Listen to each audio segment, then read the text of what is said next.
Sa DOJ pa kayo. Ito lang, ano nangyari po kay Orly Gutesa? Parang nawala.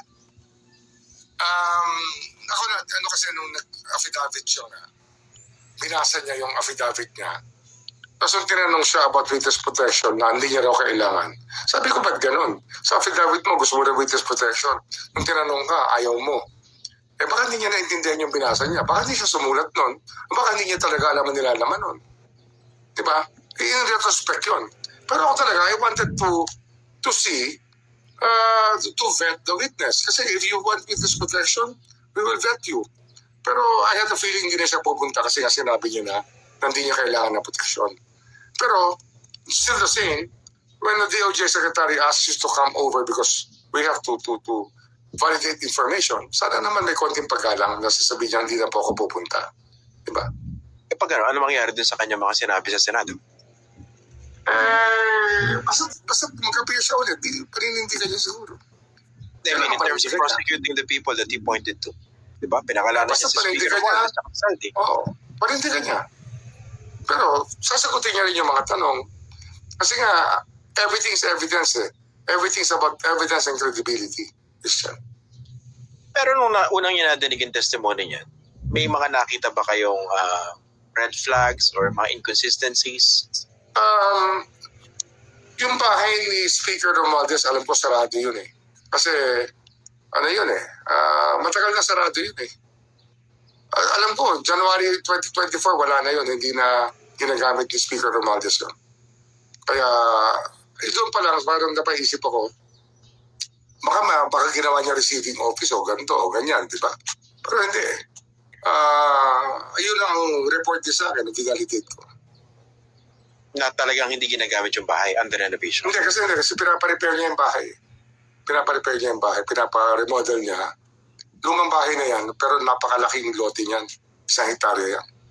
Meron po tayong batas na naglalaan ng proteksyon sa mga gustong tumestigo sa mga ganitong klase ng mga kaso. Alam namin ang panganib, alam namin ang disadvantage, maaaring natatakot kayo, pero nakalaan po ang proteksyon na nandyan sa ilalim ng batas.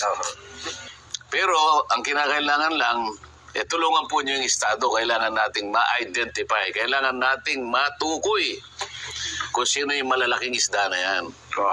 O yun ang aking pinload. Yun ang direksyon nyo. Yun ang tamang direksyon kasi naman talaga sen eh. Para may magsalita. Doon sa una pa lang na hearing, sinabi ko na yun. Pangalawang hearing, lumabas yung mag-asawang Diskaya. Yan. Dala-dalang sworn affidavit. O yun, isipin mo, nabigla na lahat dun eh. Nakita nila na sa una pa lang salita nila, 17 congressmen ang kanilang idinawit na ron. Yes po, lubutan na yung Hindi lamang yun, hindi lamang yun. Nung nabanggit yung 17 pangalan ng congressmen, dalawa doon ang nagsabi daw, nandun sa kanyang ano eh. Halimbawa, sabi niya rito, sa paragraph 23 nung kanyang September 6 na 2025 na affidavit, karamihan sa mga kawani ng DPWH na nabanggit sa itaas ay paulit-ulit na binabanggit ang delivery ng pera ay para kay Saldico na dapat at least 25%. Si Kong Marvin Rillo naman ay ilang beses na binanggit ang pangalan ni Speaker Martin Romualdez bilang kanyang malapit na kaibigan. Sa paragraph 26, si Kong Jojo Ang naman, lagi ring binabanggit sa lahat ng project sa kanya ay papondo ni Speaker at ni Saldico. Sa mga tweet, dito pa lamang ang dami niya nang binanggit papunta doon. Kaya lang, aligasyon, di umano sinabi sa kanya, nung dalawa, doon sa binanggit niyang 17 congressmen. Ngayon, kapag ito'y binasa mong mabuti at ibabase mo sa mga sumunod na pangyayari, nagkaroon ng kaugnayan, na-corroborate eh. Kasi nung mag-testify si Alcantara, binanggit niya si Saldico na nagmi-meeting sila sa Shangri-La BGC. At lahat kanya, sabi niya, napag-usapan ng plano ni Saldico na sumubok ng magbaba ng pondo sa district. rito ni Alcantara. Ito. At nung lumabas din si Bryce Hernandez, ganun din. Corroborated lahat. Binabanggit ito eh. Hanggang sa mailabas ko, nung mga huling hearing na yan, yung Master Sergeant Marine Orly Gutesa. Orly Gutesa. Yun naman, tukoy na tukoy. Mula kay Saldico, kinonekta niya kay Speaker Martin Romualdez. Kaya sinasabi nung predecessor ko, ayaw ko nang banggitin ang pangalan kasi ayaw niya rin banggitin ang pangalan ko. Nililis niya eh. Kanya, paano kung nililis? Dinidiretso ko nga. Ikaw nga, kinakanal mo. Ako dinidiretso ko eh. Magkakarugtong. Hindi ako nakita mo yun sa akin. Walang sino man ang nakapaggawa nito eh. Sila ba nakapag-produce sa mga contractors na ginamit nila yung WPP? Wala. Nakapag-produce ba sila ng isang testigo? Naka-direktang kukonekta mula kay Saldico hanggang kay Speaker? Wala. Ako lang eh.